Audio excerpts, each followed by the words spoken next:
ಏನೋ ಒಂಥರ ಭಾರ ಅನಿಸ್ತಂಗೆ ಹಾಕಿರ್ತದೆ. ಅದಕ್ಕೋಸ್ಕರ ಮೆಸೇಜಿಗೆ ರಿಪ್ಲೈನೂ ಮಾಡ್ತಿಲ್ಲ, ವಿಡಿಯೋನೂ ಹಾಕ್ತಿಲ್ಲ ಅಂತ ಹೇಳೊಂದು ಮೆಸೇಜ್ ಹಾಕಿದ್ರು ನನಗೆ. ಅದಕ್ಕೋಸ್ಕರ ಇವತ್ತು ನಾನು ವಿಡಿಯೋ ಮಾಡಿದೆ. ಟ್ಯಾಬ್ಲೆಟ್ ತೊಗೊತಿದ್ದೀನಿ. ಟ್ಯಾಬ್ಲೆಟ್ ತೊಗೊಂಡಿದ್ದಕ್ಕೋಸ್ಕರ ಒಂದು ಸ್ವಲ್ಪ ಹುಷಾರಾಗೈತಿ ಇವತ್ತು. ಅಕಸ್ಮಾತ್ ಏನಾದರೂ ಹುಷಾರು ಆಗಲಿಲ್ಲ ಅಂತಂದ್ರೆ ಹಾಸ್ಪಿಟ್ಲಿಗೆ ಹೋಗ್ಬೇಕಾಗತ್ತೆ ಅಂತ ಹೇಳಿದಾರೆ. ಬೇಡ, ಹಾಸ್ಪಿಟ್ಲ್ ಅಂದರೆ ನನಗೆ ಅಲರ್ಜಿ ಆಗಿಬಿಟ್ಟಿದೆ. ಅದಕ್ಕೋಸ್ಕರ ಹಾಸ್ಪಿಟ್ಲಿಗೆ ಬೇಡ, ಇಷ್ಟೊಳಗೆ ನಾನು ಆರಾಮ ಹೋಗ್ಬೇಕು ಅಂತ ಹೇಳಿ ಒಂದು ಟ್ಯಾಬ್ಲೆಟ್ ತೊಗೊಂಡ್ತೀನಿ. ಹಾಯ್ ಫ್ರೆಂಡ್ಸ್, ನಮಸ್ಕಾರ ಎಲ್ಲರಿಗೂ. ದುರ್ಗಾ ಚಾನಲ್ಗೆ ಸ್ವಾಗತ.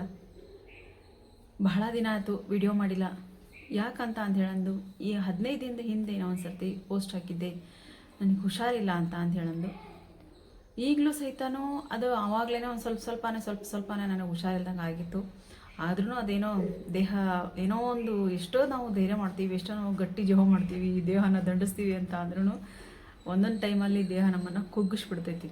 ಅದಕ್ಕೋಸ್ಕರ ಇವತ್ತು ಸ್ವಲ್ಪ ಹುಷಾರು ಅನಿಸೈತೆ. ಅದಕ್ಕೋಸ್ಕರ ಫಸ್ಟಿಗೆ ನಾನು ನಿಮ್ಮ ಹತ್ರ ಒಂದು ಕ್ಷಮೆ ಕೇಳ್ಕೊತೀನಿ. ಏನಪ್ಪ ಅಂತ ಅಂದ್ರೆ, ಬಹಳಷ್ಟು ಜನ ಆರ್ಡ್ರ್ ಕೊಟ್ಟಿದ್ದೀರಿ. ಆರ್ಡ್ರೆಲ್ಲ ನನಗೆಲ್ಲ ಈ ಪ್ರಾಡಕ್ಟ್ ಎಲ್ಲ ರೆಡಿ ಐತಿ, ಆದ್ರೆ ಅದರಿಂದ ಪ್ಯಾಕ್ ಮಾಡಿ ನಿಮ್ಮ ಹತ್ರ ಕಳ್ಸೋದಕ್ಕೆ ನನಗೆ ಆಗ್ತಿಲ್ಲ. ಅದಕ್ಕೋಸ್ಕರ ದಯವಿಟ್ಟು ನೆನೆ ಒಂದಿಷ್ಟು ಕೂತ್ಕೊಂಡು ಇವತ್ತು ಮಧ್ಯಾಹ್ನ ಬೆಳಗ್ಗೆಯಿಂದ ಒಂದು ಸ್ವಲ್ಪ ಕುಂತು ಎಲ್ಲ ಒಂದು ಸ್ವಲ್ಪ ಪ್ಯಾಕ್ ಮಾಡಿದ್ದೀನಿ. ಪ್ಯಾಕ್ ಮಾಡಿ ಒಂದು 4 ಜನರಿಗೆ ನನಗೆ ಕಳಿಸ್ಕೊಡ್ತೀನಿ.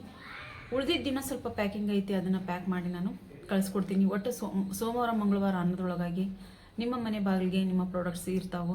ಅದನ್ನು ಹೇಳಬೇಕು ಅಂತ ಹೇಳಿದ್ರೆ ಇವತ್ತು ನಾನು ನಿಜ ಹೇಳ್ಬೇಕಂದ್ರೆ ವಿಡಿಯೋ ಮಾಡಿದ್ದು, ಜೊತೆಗೆ ಒಂದಷ್ಟು ಅನುಭವದ ಮಾತುಗಳು ಅಂತ ಹೇಳ್ತೀನಿ. ನನಗೆ ಹುಷಾರಿಲ್ಲ ಅಂತ ಹೇಳಂದು ಏನಪ್ಪ ಹುಷಾರಿಲ್ಲ ಅಂತ ಅಂದ್ರೆ, ಈ ವಿಡಿಯೋನ ಎಲ್ಲ ಹೆಣ್ಮಕ್ಳು ನೋಡಕ್ಕೆ ಹೊಂತೀರ ಅಂತ ಹೇಳಿ ಅನ್ಕೊತೀನಿ.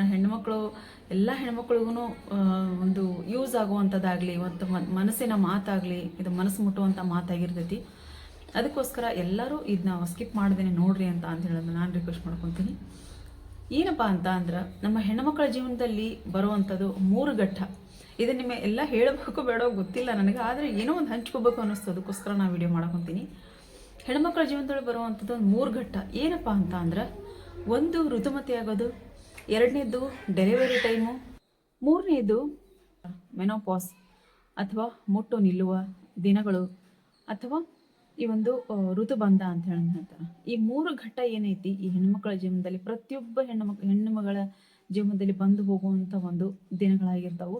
ಆದ್ರೆ ಮಧ್ಯಕ್ಕಿರೋದು ಯಾರಾದರೂ ತಪ್ಪಿಸ್ಕೋಬಹುದು. ಡೆಲಿವರಿ ಟೈಮ್ ಅನ್ನೋದು, ಒಬ್ಬರು ಮದುವೆ ಆಗದೇನೆ ಇರ್ಬೋದು, ಏನಾದರೂ ಒಂದು ಸಮಸ್ಯೆಯಿಂದ ಆ ಒಂದು ಘಟ್ಟವನ್ನು ಅದು ಒಂದು 100% ಜನರಲ್ಲಿ ಒಂದು 5% ಜನ ಅಷ್ಟೇ ಅದನ್ನ ಅದರಿಂದ ತಪ್ಪಿಸ್ಕೋಬೋದು. ಆದ್ರೆ ಪ್ರತಿಯೊಬ್ಬ ಹೆಣ್ಣು ಮಗಳ ಜೀವನದಲ್ಲೂ ಈ ಒಂದು ಋತುಮತಿ ಆಗೋದು, ಡೆಲಿವರಿ ಟೈಮ್ ಅನ್ನೋದು, ಈ ಒಂದು ಋತುಬಂಧ ಅಥವಾ ಮುಟ್ಟು ನಿಲ್ಲುವ ದಿನಗಳು ಪ್ರತಿಯೊಬ್ಬ ಹೆಣ್ಣು ಮಕ್ಕಳ ಜೀವನದಲ್ಲಿ ಬಂದು ಹೋಗುವಂಥ ದಿನ ಇದಾಗಿರ್ತೈತಿ. ಆ ಒಂದು ಜಾಗದಲ್ಲಿ ಇವತ್ತು ನಾನು ಇದ್ದೀನಿ ನಿಜ ಹೇಳ್ಬೇಕಂತ ಅಂದ್ರೆ. ನಾ ಹಿಂದೆನೇ ಒಂದು ಪೋಸ್ಟ್ ಹಾಕಿದ್ದೆ, 15 ದಿನದ ಹಿಂದೆನೇ ಒಂದು ಪೋಸ್ಟ್ ಆಗಿದ್ದೆ. ಒಂದಿಷ್ಟೇ ಸಿಸ್ಟರ್ಸ್ ನೋಡಿ ಹುಷಾರಾಗ್ರಿ ಅಂತ ಹೇಳಂದು ನನಗೆ ಕಮೆಂಟ್ ಹಾಕಿದ್ರಿ. ಆದರೆ ಅದು ಸ್ವಲ್ಪನೇ ಇತ್ತು. ಒಂದು ಸ್ವಲ್ಪ ಸೊಂಟ ನೋವು, ಕಾಲು ನೋವು ಅನ್ಕೊಂತ ಒಂದಷ್ಟು ದಿನ ನಾನು ಜೀವ ಗಟ್ಟಿ ಮಾಡಿಕೊಂಡು ಒಂದು ಸ್ವಲ್ಪ ಊಟ ಗಿಡ ಮಾಡಿ ಒಂದು ಸ್ವಲ್ಪ ಗಟ್ಟಿ ಇಟ್ಕೊಂಡು ಬಂದೆ. ಆದರೆ ಇವತ್ತು 4-5 ದಿನದಲ್ಲಿ ನಾನು ಏನಾಗಿದ್ದೀನಿ ಅಂತ ಹೇಳಿದ್ರೆ ನನಗೆ ಗೊತ್ತಿಲ್ಲ. ಅಷ್ಟು ಒಂದು ಸುಸ್ತು, ಅದ್ರ ಜೊತೆಗೆ ತಡ್ಕೊಳಕ್ಕಾಗದೇ ಇರುವಂಥ ಒಂದು ಪೇನು, ಅದು ಹೇಳೋಕ್ಕಾಗಂಗಿಲ್ಲ. ಅಷ್ಟೊಂದು ತ್ರಾಸಾಗಿದ್ದು ಖರೆ ಅಂದ್ರೆ. ಅದಕ್ಕೋಸ್ಕರ ನನಗೆ ವಿಡಿಯೋ ಹಾಕೋಕ್ಕೂ ಆಗಿಲ್ಲ, ನಿಮ್ಮಲ್ಲಿಗೆ ನನಗೆ ಆರ್ಡ್ರ್ ಕಳ್ಸೋಕ್ಕೂ ಆಗಿಲ್ಲ. ಅದಕ್ಕೋಸ್ಕರ ಮತ್ತೆ ಒಂದು ಸರ್ತಿ ನಾನು ಕ್ಷಮೆ ಕೇಳ್ತೀನಿ. ಆದಷ್ಟು ಬೇಗನ ನಿಮ್ಮ ಪ್ರಾಡಕ್ಟ್ಸು ಯಾಕಂದ್ರೆ ನಾನು ದುಡ್ಡು ಹಾಕಿಸ್ಕೊಂಡ್ಬಿಟ್ಟಿರ್ತೀನಲ್ಲ, ಅದು ಒಂದು ನನ್ನ ಟೆನ್ಷನ್ ಇರ್ತೈತಿ. ದುಡ್ಡು ಒಂದು ಕೊಟ್ಬಿಟ್ಟಿರ್ತೀರಿ ನೀವು, ನಿಮ್ಮ ಮನೆಗೆ ಅದು ಪ್ರಾಡಕ್ಟ್ ತಲುಪೋ ಮಟ್ಟ ನನಗೆ ಸಮಾಧಾನ ಇರೋಂಗಿಲ್ಲ. ಏನೋ 1 ದಿನ 2 ದಿನ ಹೆಚ್ಚು ಕಮ್ಮಿ ಆದ್ರೆ ಸರಿಯಾಗಿ ಈಗ ಒಂದು 5-6 ದಿನಗಳು ಸರಿಯಾಗಿ 1 ವಾರ ಸನೇಕ ಬಂದ್ಬಿಡ್ತು ಈಗ ದುಡ್ಡು ಹಾಕಿ ನೀವು. ಅದಕ್ಕೋಸ್ಕರ ನೀವು ಒಬ್ಬೊಬ್ಬರಿಗಾಗಿ ನಾನು ಮೆಸೇಜ್ ಹಾಕ್ತಾ ಕೂತ್ಕೊಳಕ್ಕೆ ಆಗಂಗಿಲ್ಲ. ಹಂಗೆ ನನ್ನ ಮನಸ್ಸಿನ ಮಾತನ್ನು ಹೇಳ್ದಂಗಾಯ್ತು, ಹಂಗೆ ನಿಮ್ಮ ಜೊತೆಗೆ ಮಾತಾಡ್ದಂಗೂ ಆಯ್ತು.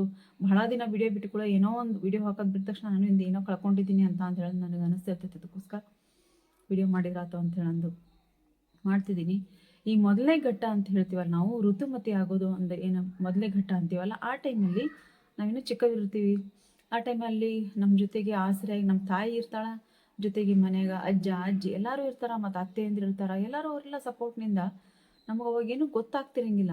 ಮನೆಗೆಲ್ಲ ತಿಳಿಸಿ ಹೇಳಿ, ಹಿಂಗೆ ಇರಬೇಕು, ಹಿಂಗೆ ಮಾಡಬೇಕು, ಇದನ್ನು ತಿನ್ನಬೇಕು ಅಂಥೇಳಂದು ಅವರು ಎಲ್ಲ ಹೇಳಿಕೊಟ್ಟಿದ್ದನ್ನು ನಾವು ಕಲ್ತ್ಕೊಂಡು ಬಿಡ್ತೀವಿ. ಆ ಟೈಮಲ್ಲಿ ನಾವು ಕಲ್ತ್ಕೊಂಡು ಒಂದು ಸ್ವಲ್ಪ ದಿನ ಅವ್ರು ಹೆಲ್ಪ್ ಮಾಡ್ತಾರೆ ನಮ್ಗೆ. ಹೆಲ್ಪ್ ಮಾಡಿದಾಗ ನಮ್ಮ ಜೊತೆ ಆಸರೆಯಾಗಿ ಅವ್ರು ಇರ್ತಾರೆ. ನಮಗೆ ಏನಾದರೂ ಗೊತ್ತಾಗದೇ ಇದ್ದಾಗ ಅವ್ರನ್ನ ನಾವು ಕೇಳ್ತೀವಿ. ಕೇಳಿಕೊಂಡು ಹಿಂಗೆ ಮಾಡಬೇಕು ಅಂತ ನಾವು ನೋಡ್ಕೊಂಡು ಬರ್ತಿರ್ತೀವಿ. ಅದು ಒಂದು ಅಂದ್ರೆ ಆ ಟೈಮಲ್ಲಿ ಎಲ್ಲರೂ ನಮಗೆ ಆಸರೆ ಆಗಿರ್ತಾರೋ ಅಂತ ಹೇಳಿದ್ದು ತಾಯಿ, ಅಜ್ಜಿ ಅಥವಾ ಮನೆಯಲ್ಲಿರುವಂಥ ಅತ್ತೆಯಂದರು ಎಲ್ಲರೂ ಆಸರೆ ಆಗಿರ್ತಾರೆ. ಅದನ್ನು ದಾಟಿ ನಾವು ಡೆಲಿವರಿ ಟೈಮಿಗೆ ಬಂದಾಗ ಎಷ್ಟೋ ನೋವಿರಲಿ, ತಾಯಿ ಅನ್ನೋಕೆಗೆ ಎಷ್ಟೋ ನೋವಿರಲಿ, ತಾಯಿ ಆಗ್ತೀನಿ ಅನ್ನೋ ಒಂದು ಖುಷಿ ಇರ್ತೈತಿ. ಜೊತೆಗೆ ಆ ಒಂದು ಎಷ್ಟು ದೊಡ್ಡ ನೋವು ಬಂದರೂ ಅದನ್ನು ಸಹಿಸ್ಕೊಂಡು ಮನೆಗೊಂದು ಅತಿಥಿಯ ಆಗಮನ ಆಗ್ತಿರ್ತೈತಿ ಅಂತೇಳಿ ಒಂದು ಖುಷಿಯಿಂದ ಆ ಒಂದು ಸಂಭ್ರಮವನ್ನು ಮಾಡ್ತಿರ್ತೀವಿ ನಾವು. ಜೊತೆಗೆ ಆ ಡೆಲಿವರಿ ಟೈಮಲ್ಲಿ ಎಂಥ ನೋವಿದ್ರೂ ಅದನ್ನ ತಡ್ಕೊಂಡು ಅದನ್ನು ನಾವು ದಾಟಿ ಬರ್ತೀವಿ. ಆ ಟೈಮಲ್ಲೂ ನಮ್ಮ ಜೊತೆಗೆ ತಾಯಿ ಆಸರೆಯಾಗಿ ನಮ್ಮ ತಾಯಿ, ಅಜ್ಜಿ ಜೊತೆ ಎಲ್ಲರೂ ಇರ್ತಾರೆ. ಆ ಟೈಮಲ್ಲಿ ನಮ್ಮ ಜೊತೆಗೆ ಎಲ್ಲರೂ ಇರ್ತಾರೆ. ಗಂಡ ಇರ್ತಾನ, ಮತ್ತು ಅವ್ರ ಮನೆಯವ್ರು ಇರ್ತಾರೆ. ತಾಯಿಯ ಆಸರೆ ಇರ್ತೈತೆ ಆ ಟೈಮ್ನಲ್ಲಿ. ಬಾಣಂತಿ ಅಂತ ತಿಳ್ಕೊಂಡು ಅವಾಗ ನಮ್ಗೆ ಕುತ್ಕೊಂಡ್ರೂ ನಮ್ಮ ಸೇವೆ ಆಗ್ತಿರ್ತೈತಿ, ನಿಂತರೂ ನಮಗೆ ಸೇವೆ ಮಾಡ್ತಿರ್ತಾರೆ. ನೀರು ತಂದ್ಕೊಡೋರು ಯಾರೋ, ಊಟ ತಂದ್ಕೊಡೋರು ಯಾರೋ, ಮಗುಗೆ ಸ್ನಾನ ಮಾಡಿಸೋರು ಯಾರೋ, ನಮಗೆ ಸ್ನಾನ ಮಾಡಿಸೋ, ಈ ರೀತಿ ಎಲ್ಲರೂ ನಮಗೆ ಬಾಣಂತನ ಮಾಡ್ತಾರೆ. ಆ ಟೈಮಲ್ಲೂ ನಮಗೇನೂ ಅನ್ಸಂಗಿಲ್ಲ, ಅದನ್ನು ನಾವು ಗೆದ್ದು ಬಂದ್ಬಿಡ್ತೀವಿ. ಆದರೆ ಈ ಒಂದು ಇದು ಏನೈತಿ ನೋಡ್ರಿ, ಇದು ಈ ಮೆನೋಪಾಸ್ ಅಂತ ಹೇಳೋದು ಬರುತ್ತೆ, ಮುಟ್ಟು ನಿಲ್ಲುವ ಸಮಯ, ಆಮೇಲೆ ಒಂದು ಋತುಬಂಧ ಅಂತ ಏನು ಬರುತ್ತೋ ಈ ಟೈಮಲ್ಲಿ ಮಾತ್ರ ಸತ್ಯವಾಗ್ಲೂ ಹೆಣ್ಮಕ್ಳು ಒಂಟೆ ಆಗ್ತಾರ ಅಂತ ಹೇಳೋದು ನನಗೆ ಅನಿಸ್ತೈತಿ.